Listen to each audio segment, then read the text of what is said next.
Iranians will vote for a new president today, this following Ibrahim Raisi's death in a helicopter crash, choosing from a tightly controlled group of 4 candidates loyal to the supreme leader. Polls open at 8 a.m. local time and close at 6 p.m. local time as ballots are counted manually. The final result is expected to be announced only in 2 days. The question now is, who will be Iran's pick? Our correspondent Anas Malik speaks to people in Iran's Tajrish Bazaar. Take a look. My name is Amin. I work in the market. Economy, money, the economy situation is my problem and it's not good. I'm a street seller. I don't have any particular problems as such. I just feel it's necessary for all of us to vote. My duty is to vote. I will vote for Kalibaf because he's from the same town as mine. The people should do something to address their problems by voting and not leave everything to the government. I am a student. The cost of education is my challenge as a student and it has rapidly gone up. Ease of access to higher education is what I expect, which would eventually lead to a better economic situation. I am a student of mathematics. I expect more welfare by the government for the people and better relations with other countries, specifically with neighboring countries, those who are familiar with their religion and culture. There should be more diplomacy, more negotiations that would lead to making more relations with other countries, which would be better for the country. In Tehran's Tajrish Bazaar, the people are too shy to speak on the record or on camera.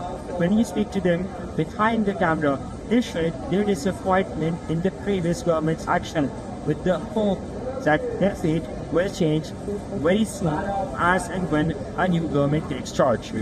This one is in Tehran, Iran for Riyadh. This one. 80 candidates entered the race to be president. The Guardian Council proved 6, barring all 7 of the women candidates. And in the final stretch, 2 of them, both conservatives, have already dropped out. Amir Hossein Hashemi was the first to rescind his candidacy. Hashemi was one of Raisi's vice presidents and he had campaigned on a continuation of the former president's policies. And as he pulled out, Hashemi urged other conservative candidates to offer a united front. Soon after, Tehran's Mir Elreza Zaghani joined Hashemi and boarded the withdrawal wagon. Zaghani had attempted to run for president in 2013 and 2017 as well. It was only in 2021 that he received approval from the Guardian Council, only to withdraw his candidacy as he backed out yet again this time. Zaghani also asked the 2 conservative candidates to unite and not leave the revolutionary forces' rightful demands unanswered. Emerging as the most significant of them is Mohammad Bakir. He has served as Speaker of Parliament since 2020. He boasts an extensive military history, including 3 years as commander of the Islamic Revolutionary Guard Corps Air Force. The 3 other candidates have all been IRGC officials as well. But Kalibaf maintains close ties to the IRGC. He is known for his role in crackdowns on student protesters in Iran while serving as an IRGC general and later as police chief. The second key contender is another conservative, Saeed Jalili. Though he served as the country's nuclear negotiator, Jalili is a critic of international negotiations over Iran's nuclear program.